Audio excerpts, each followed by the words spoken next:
इस पैनल में वो तमाम लोग जो कि लगातार उत्कृष्ट कार्य कर रहे हैं वो शामिल हैं। इसी में नाम आता है सुभाष सिंह तोमर का, जो कि सोशल वर्कर है।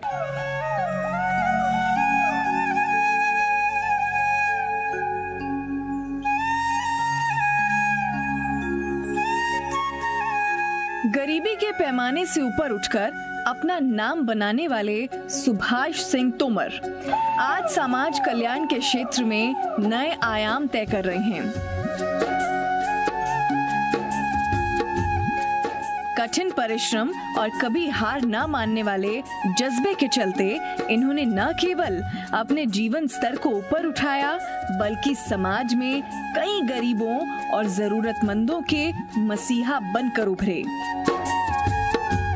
गरीब बेटियों का कन्यादान हो या जरूरतमंदों को खाना और कपड़े बांटना, इन्होंने हर जगह अपनी नेकी से लोगों का दिल जीता। अपने जीवन काल में इन्होंने अब तक सैकड़ों परिवारों की परेशानी दूर कर उनका जीवन खुशियों से भर दिया। इनकी इसी लोक कल्याण की भावना को हर व्यक्ति सलाम करता है। तो जन सेवा भगवान की सेवा है, इसका दर्जा उस तरीके से दिया गया है। ऐसे में सुभाष सिंह तोमर लगातार लोगों की सेवा कर रहे हैं और तमाम जो सुविधाएं हैं वो लोगों तक पहुंचाने की कोशिश उनकी रही है। उनको मैं इनवाइट करूं, लेकिन उससे पहले एक और ख़ास मेहमान जिनका परिचय मैं आपसे करवाती हूं। राकेश मंगल, जो कि डायरेक्टर हैं गहना ज्वेलर्स ग्वालियर के।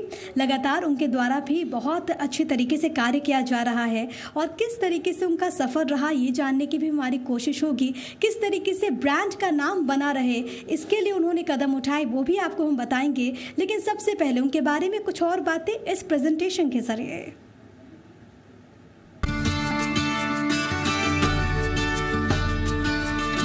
चकाचौंध भरी इस दुनिया में असली और नकली की पहचान करना मुश्किल हो सकता है, लेकिन गहना ज्वेलर्स के साथ असली सोने की पहचान करना मुश्किल नहीं।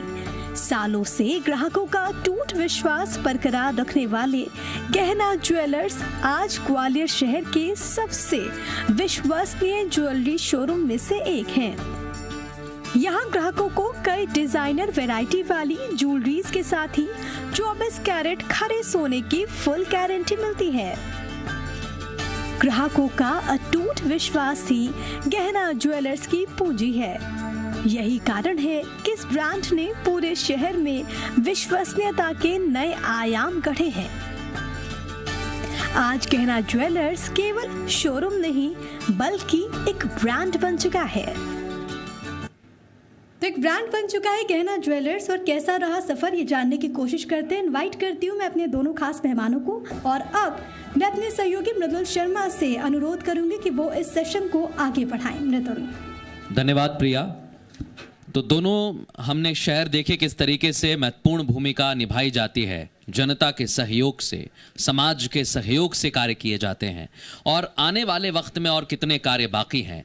समाज सेवा के साथ साथ जनता के जो काम हैं वो किस तरीके से किए जाएं, जो राजनेता है, जनप्रतिनिधि हैं, उन तक समस्याएं कैसे पहुंचाई जाएं ताकि वो निदान कर सके। बहुत सारे सवाल हैं। दोनों खास मेहमान हमारे साथ जुड़ गए हैं। इस चर्चा की हम शुरुआत करेंगे।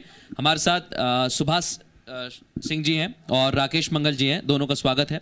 सबसे पहले मैं सुभाष जी आपके पास आ रहा हूं, क्योंकि सेवा की हमने बात की, समाज सेवा की बात की, और सेवा भाव जब भी किया जाता है तो ये कहा जाता है कि उसमें अपना फायदा नहीं होता है, सिर्फ और सिर्फ सेवा भाव से ही हम जनता की सेवा करते हैं, समाज की सेवा करते हैं। अभी तक आपने बहुत कार्य किए हैं, कितनी सफलता मिली है क्षेत्र में? जो समस्याएं हैं उनका समाधान हो पाया है, जनता खुश रहती है? मैं धन्यवाद करना चाहूँगा आपका, आप सभी लोगों का। आपने मुझे एक छोटा सा, मैं तो बहुत गरीब परिवार में पला पड़ा हूँ। मेरा गांव इतना इंटीरियर था मतलब है आज भी, कि मैं आपको बखान नहीं कर सकता कि वहाँ हम जो है चलने के लिए कीचड़ में चलते थे। जब हम पढ़ाई करने जाते थे दूसरे स्कूल में, और पैदल जाते थे करीब 4-5 किलोमीटर स्कूल में, जब हम छोटे थे। गरीबी हमने उस स्तर की देखी है साहब कि हमारे पिताजी किसान, माँ बाप हमारे पढ़े लिखे नहीं थे, बड़ा परिवार था, उस परिवार को कैसे चलाएंगे, कैसे खिलाएंगे? उस परिवार को चलाने के लिए पर्याप्त जो है हमारे पास अनाज का भंडार नहीं होता था, बहुत समस्याएं थी। हमने वो दिन देखे कि बारिश होती थी तो हमारे गांव में बोलते हैं, गांव के हिसाब से बंगला, वो घास का फूस का बंगला ऐसे आकार में होता है, वो छप्पर हुआ करता था। हम सोते थे तो पानी नीचे गिरता था, तो रात में हम बैठ जाते कि इधर पानी आ रहा है पैर पे, साहब बैठ जाएंगे, बैठ के जो है रात गुजारेंगे। जब मैं छोटा था तो मैंने तय किया, नहीं, इस गरीबी से हम लड़ेंगे, इस गरीबी से हम ऐसा लड़ेंगे कि हम मिटाएंगे, इसको जरूर मिटाएंगे और इसका निवारण तो होगा। हम भी इंसान हैं, ईश्वर शहरों में जन्म देता है, वो भी इंसान होते हैं। हम गांव में हैं, हमारा बेहड़ में गांव है, सुविधाएं नहीं है, कोई बात नहीं, हम प्रयास करेंगे, मेहनत करेंगे। लेकिन हमने सबसे पहली चीज़ देखी कि मुझे इसके लिए शिक्षा ग्रहण करनी पड़ेगी। हम बिना शिक्षा प्राप्त किए हम कुछ भी हासिल नहीं कर सकते। मैंने मिट्टी का जो दीपक बोलते हैं, वो केरोसिन, हमने उसमें रात रात भर पढ़ाई करी। मेरी ये नाक में जो है इसका कार्बन डिपॉजिट हो जाता, लेकिन हमने हार नहीं मानी। मैं धन्यवाद करता हूँ अपने माँ बाप को, उन्होंने भी मेरा सहयोग किया, हर तरीके से सहयोग किया साहब। उन्होंने त्याग किया, बलिदान किया। हमने वहाँ से सीख ली गरीबी क्या होती है। हमने वहाँ से सीख ली कि हम आगे बढ़ सकते हैं साहब। ईश्वर की कृपा, हमने शिक्षा प्राप्त की, हमने बीएससी करके एमबीए किया। हम इससे ज़्यादा नहीं पढ़ सकते, मेरे पास साधन नहीं था। तो उसके बाद हमने नौकरी की काफ़ी लंबे वक्त तक, लेकिन मन में एक विचार था कि अगर हम नौकरी के चक्कर में जीवन भर पड़े रहेंगे तो हम जो है दूसरों के लिए कुछ नहीं कर सकते। हमने तय किया था कि हम जो नौकरी करेंगे, वो नौकरी, वो काम हम अपना खुद का स्थापित करेंगे। ईश्वर की कृपा है, एक मेरी फैक्ट्री हैदराबाद में है, दूसरी फैक्ट्री मैलनपुर में डालना, अभी मेरा उसको हाफ पेमेंट दे दिया। ये बहुत बड़ी बात है। आपने कहा कि आप निरंतर कोशिश करते रहे, आप भावुक भी हो गए अपने संघर्षों को बताते हुए। लेकिन क्योंकि जब संघर्षों का जिक्र होता है, राकेश जी, मैं आपसे समझना चाहूँगी, एक प्रतिष्ठित ब्रांड बनाना, इतना लंबा सफ़र, अपने आपके संघर्ष की कहानी क्या रही? मैं सबसे पहले मुरार में छोटी सी दुकान पे बैठता था पिताजी के साथ। सदैव मेरा सपना रहता था कि नंबर 1 बनो, मतलब इतने आगे निकल जाओ कि कोई हमारे बराबर आने में भी उसको मेहनत करनी पड़े। ये सपना शुरू से ही था। मैंने कभी छोटा काम करने का नहीं सोचा। मैं सदैव जब छोटा बचपन में बैठता था पिताजी के साथ तो बहुत बड़े सपने देखता था, और उसी को सोच के मैंने एक बड़ा सा स्थान परचेज किया। लगभग मेरा अपना ही 35 से 40 साल का संघर्ष है जब मैं इस ब्रांड को ले पाया। मेरे पिताजी ने मुझको हमेशा सिखाया कि किसी भी ग्राहक को अनसेटिस्फाई मत करो और कभी भी गुणवत्ता से कोई समझौता नहीं करो। क्वालिटी और कमिटमेंट, इन 2 चीज़ों से कभी पीछे मत हटो। उस संघर्ष को लड़ते लड़ते आज हम इन बुलंदियों पे पहुंचे। मेरा एक सवाल है राकेश जी आपसे, क्योंकि आपने बुलंदियों को छुआ, आपने कहा अभी हाल ही में हमने कुछ प्रदर्शन देखे जो जूलर्स की तरफ से किए गए, और UIDC का मैं जिक्र करना चाहूँगा, यूनिक आइडेंटिटी कोड जो दिया गया है, उसको लेकर आप क्या सोचते हैं? किस तरह से उसमें काम होना चाहिए और कार्य हो रहा है? नहीं, वो एक थोड़ा सा क्लरिकल बात है। UID से क्या है, हमारे को थोड़ा सा क्लरिकल काम बढ़ जाता है। हाँ, वो बढ़ जाता है, और एक दूसरा उसकी गोपनीयता चली जाती है। हाँ, हमने कहाँ से बनवाया, किससे बनवाया, वो सब गोपनीयता, इसलिए उसका विरोध था, बाकी उसका कस्टमर से कोई वास्ता नहीं। ठीक है सर। तोमर साहब, मेरा सवाल आपसे होगा, क्योंकि अभी जब मैं विजुअल प्रेजेंटेशन अपने दर्शकों को हम दिखा रहे थे तो हमने देखा कि कोरोना के वक्त में भी आपके द्वारा तमाम तरह के कदम उठाए गए, उसके बारे में अपने अनुभवों को आप कैसे बताएंगे? देखिए, मेरे मन में एक विचार हमेशा व्याप्त रहता है। मैं हमेशा कैसे हैं कि लोग रात में सोते हैं, लेकिन मैं रात भर जगता हूँ। मैं रात जगता हूँ कि मैं दूसरों के लिए कैसे जीऊँ, मैं दूसरों के लिए कुछ कैसे क्या कर पाऊँ। मेरी बहुत लंबी फहरिस्त है दूसरों के लिए जीने का। मेरा जो तरीका है वो मैं बताऊँगा तो समय बहुत कम पड़ जाएगा, लेकिन मैं ये ज़रूर बताना चाहता हूँ कि मैं अपने जीवन में ये तय किया है, दूसरों के लिए, दूसरों को जो हमने परेशानी को सामना किया है, हम उनको भाव में लेके हमेशा उनको तत्पर रहते हैं कि इसको हम कौन सी सुख दे सकते हैं, कौन सी खुशी दे सकते हैं। इसकी बहुत बड़ी लंबी है वो बात है कि हम किसी ऐसे, अब आपने कहा कोरोना काल में लोग बेचारे ऐसी परिस्थिति में फंसे थे, दुखित थे, उनको कुछ समझ नहीं आ रहा था कि इस परिस्थिति में हम करें तो करें क्या। जब हम उनके पास जाते हैं और उनका हम दुख दर्द बांटते हैं तो वो जो बात कहते हैं उसका कोई मोल नहीं है। देखिए, नर सेवा से बड़ी कोई सेवा नहीं होती, और जिस तरीके से आप लगातार जिक्र कर रहे हैं कि कैसे आपके द्वारा कदम उठाए गए। अब राकेश जी, मैं आपके पास आना चाहूँगी, क्योंकि हमने बात की कोरोना के काल में और हमने देखा कि अलग अलग क्षेत्रों में इसका असर देखने को मिला। लॉकडाउन की वजह से जब तमाम लोग अपने घर में थे तो कई सारी चीज़ें प्रभावित हुई हैं। ऐसे में जाहिर तौर पर आप लोग भी इससे इफेक्टेड हुए हैं। ऐसे में कितना चैलेंजिंग उस दरमियान था, और उसके बाद जब तमाम चीज़ें पटरी पर आ गई, वापस से रिवाइव करना कितना मुश्किलों भरा रहा? देखिए, व्यावसायिक स्थिति में तो उस वक्त बहुत ख़राब स्थिति थी, पूरा व्यापार तहस नहस हो गया था, स्टाफ पूरा परेशान हो गया था, लेकिन हमने उन सबका मनोबल बनाए रखा, क्योंकि हमको मालूम है कि अंधेरे के बाद उजेला आता है। बिल्कुल, ये बात अच्छी तरह जानते थे। हमने सबका मनोबल, जो अपने वेंडर थे, जो मैन्युफैक्चरर थे, जिनसे हमको पेमेंट लेनी थी, उन सबके साथ हमने तालमेल बनाए रखा और हर दिन यही कहते थे कि ये समय निकलने वाला है, हौसला बनाए रखिए, और समय अच्छा आ गया। अभी मैं समझता हूँ कि बहुत अच्छा बिजनेस आने वाला है। बिल्कुल, अभी तो त्योहार का सीज़न है, फिर शादियों का सीज़न आ जाएगा, तो उम्मीद की जा सकती है कि ज्वेलरी के क्षेत्र में बहुत अभी और बिजनेस आएगा। एक चीज़ और है, क्योंकि बहुत सारी समस्याएं रहती हैं जब भी आप सोना खरीदने मार्केट में जाते हैं, तो एक भाव रहता है कि 23 कैरेट क्या है, 24 कैरेट क्या है, हॉलमार्क क्या है, ऐसे सवाल आसपास कौंधने लगते हैं। तो इसको लेकर मैं चाहूँगा कि आप सिंप्लीफाई करें, क्या इसमें भी कुछ परिवर्तन आया है?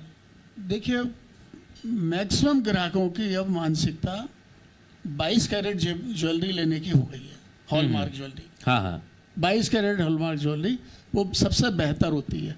24 कैरेट हॉलमार्क ज्वेलरी का जेवर नहीं बनता, अधिकतम 22 कैरेट का बनता है, और वो सबसे श्रेष्ठ होता है।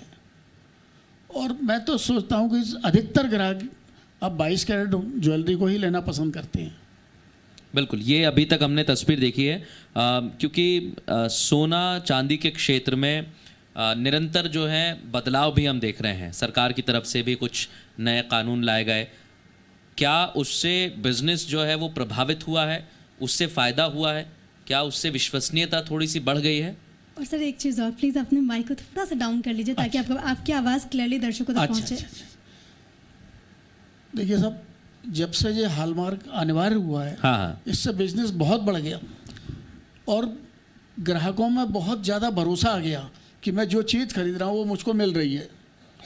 इससे हमारा भी कॉन्फिडेंस लेवल बढ़ गया, क्योंकि हम हर जेवर को गला के उसको टेस्टिंग नहीं करा पाते थे। हॉलमार्क आने लगा है, जब से हम इतने ज़्यादा कॉन्फिडेंट हो गए हैं, गारंटी देने में हमको भी अब आराम मिलने लगा है। बिल्कुल, और आने वाला हर ग्राहक है ना, ये समझने लगा है कि हमको जो भी चीज़ मिल रही है उच्च गुणवत्ता की मिल रही है। तोमर साहब, मेरा एक सवाल आपसे होगा, क्योंकि जब मैं तमाम चीज़ों को देख रही थी आपके सफ़र को लेकर, तो ये भी मैंने बात समझी कि आपने आम लोगों को भी बहुत जागरूक किया है कि सरकार की योजनाएं कौन सी चल रही हैं उनकी बेहतरी के लिए। कितनी ज़रूरत इसकी महसूस होती है, क्योंकि आमतौर पर हम देखते हैं, वो तस्वीर भी सामने आती है, जब सरकार तो योजनाएँ चला देती हैं, जो अधिकारी हैं वो भी बहुत लोगों तक पहुँच जाते हैं, लेकिन फिर भी एक बड़ी संख्या उन लोगों तक पहुँचती है, उन लोगों की रहती है जिन तक योजना का लाभ उस तरीके से नहीं पहुँच पाता। ऐसे में जागरूकता बहुत जरूरी है, और ऐसे में समाज सेवियों की कैसी भूमिका आप देखते हैं? देखिए मैडम, इसमें क्या होता है, इसके लिए ग्राउंड पे जाना पड़ता है। जो ज़रूरतमंद है, जिसके लिए योजनाएं बनाई जाती हैं, योजना का एक हिंदी पर्यायवाची होता है इच्छा शक्ति। तो ये योजना है उन गरीब, पिछड़े हुए और ज़रूरतमंद हैं उनको देखते हुए बनाई जाती हैं। अब होता क्या है, वहाँ तक योजनाएं पहुँचे कैसे, उनको योजना का लाभ मिले कैसे? अक्सर क्या होता है कि उनको ज़्यादातर योजनाओं का उनको पता ही नहीं है। जो बहुत पॉपुलर योजना है उनका मालूम होता है। जब हम जैसे लोग उनके पास जाके बात करते हैं तब हकीकत पता चलती है कि ये डिजर्विंग लेडीज़ है, ओल्ड एज है, डिजर्विंग जेंट्स है, ओल्ड एज है, इनको इस योजना का लाभ नहीं मिल रहा है।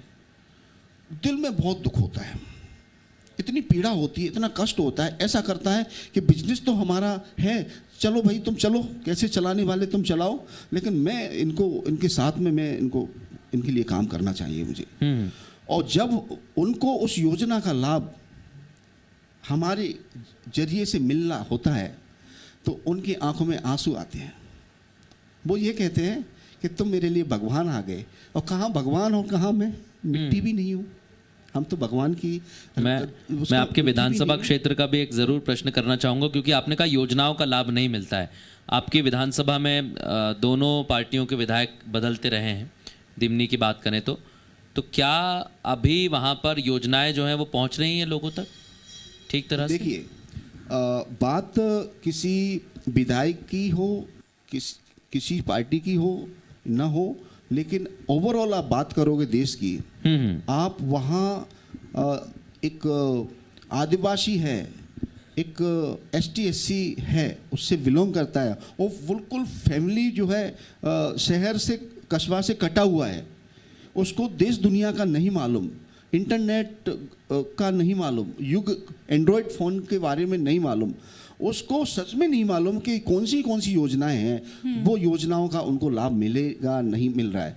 तो ये जो है, हम किसी पर आरोप प्रत्यारोप नहीं कर रहे हैं, ये वास्तविक एक बात है कि जो डिजर्व कर रहा है उनको नहीं मिलती है, जो डिजर्व नहीं कर रहा है एक बार उनको मिलती है। हमने ये भी सीन देखा है। बिल्कुल। तो विडम्बना ये है कि हमें दुख ये होता है कि डिजर्व कर रहा है उनको मिलना चाहिए, हम उसमें प्रयास करते हैं। जी, और इसमें समाज से भी बहुत अहम भूमिका निभा सकते हैं। Of course. जी, एक और सवाल मेरा राकेश जी आपसे होगा, क्योंकि हम इस वक्त की जब बात करते हैं तो कंपटीशन बहुत ज़्यादा तमाम सेक्टर्स में है। ज्वेलरी क्षेत्र में भी हम देखते हैं कि तमाम ऐसे शॉप्स हैं, तमाम ऐसी दुकानें हैं। ऐसे में कितना चैलेंजिंग, कितना मुश्किलों भरा होता है कि अपने ब्रांड के उस नाम को आप बना कर रखें, जो विश्वसनीयता आपने हासिल की है इतने सालों के अथक प्रयास के लिए, वो बनाकर आप रखें। हर हालत में क्वालिटी से कोई कंप्रोमाइज़ नहीं होना चाहिए। देखिए, क्वालिटी दो तरह की होती है, एक तो प्योरिटी से, ज्वेलरी में खासकर, दूसरा उसकी मैन्युफैक्चरिंग। प्योर जेवर है और कस्टमर ले गया इतना महंगा और 15 दिन में टूट गया, उसके मन को कितना कष्ट होता है कि वो बेकार हो गई ज्वेलरी। बिल्कुल। तो क्वालिटी प्लस प्योरिटी, ये दोनों चीज़ें होनी चाहिए। बिल्कुल, क्वालिटी और प्योरिटी होनी चाहिए। और ये चीज़ें अगर हम देते हैं तो हम निश्चित तौर पे हम बुलंदियों पर रहते हैं। बिल्कुल। बिजनेस एक्सपेंशन का भी प्लानिंग है? हाँ, मैं भोपाल में भी अपना शोरूम डालना चाहता हूँ काफ़ी दिनों से। मेरे को टीम नहीं मिल पा रही है, उसकी वजह से काम लेट चल रहा है मेरा। नहीं, बिल्कुल, आपकी टीम जो है आपको जल्द ही प्राप्त हो। और देखिए, यहाँ से जब बिजनेस बढ़ता है, आप भोपाल की तरफ जाएंगे, इंदौर जाएंगे, दिल्ली की तरफ जाएंगे, तो ग्वालियर, मुरैना और जो छोटे इलाके हैं, जो ज़िले हैं, आसपास के कस्बे हैं, वहाँ तक विकास पहुँचेगा। यही हर एक बिजनेसमैन की भी कोशिश होती है, राजनेताओं की कोशिश होती है, और समाज सेवी भी उसी दिशा में काम करते हैं ताकि विकास जो है वो पहुँचे और लोग मुख्य धारा से जुड़ें। बहुत धन्यवाद, क्योंकि आपने दोनों परिवेश में चर्चा की, और आने वाले वक्त में हम चाहेंगे कि इसी रफ्तार से विकास हो, बिजनेस एक्सपेंशन हो, ताकि लोगों को रोजगार भी मिल सके, युवाओं को यहाँ से बाहर ना जाना पड़े। बहुत धन्यवाद आप दोनों का इस खास चर्चा में शामिल होने के लिए। मैं चाहूँगा कि आप मंच पर मौजूद रहें। हम आपसे अनुरोध करूंगी, कृपया आप मंच पर बने रहें। साथ ही साथ मैं मंच पर आमंत्रित करना चाहूँगी राजीव त्रिपाठी जी को, जो कि सेल्स हेड हैं GMPCG के। कृपया आप मंच पर आएँ और दोनों खास मेहमानों को स्मृति चिन्ह ज़रूर भेंट करें। जिस तरीके से उनका सफ़र रहा, जिस तरीके से उन्होंने प्रयास किया समाज की बेहतरी के लिए, और इस मंच से उन्होंने तमाम सवालों के जवाब दिए, अपने अनुभवों को लेकर क्या कुछ चुनौतियाँ आईं और किस तरीके से लोगों को साथ लेकर वो आगे बढ़े, ये भी रखा इस मंच पर। सुभाष सिंह तोमर ने अपने सफ़र के बारे में बहुत सारी बातें राकेश मंगल साहब ने भी हमें बताई।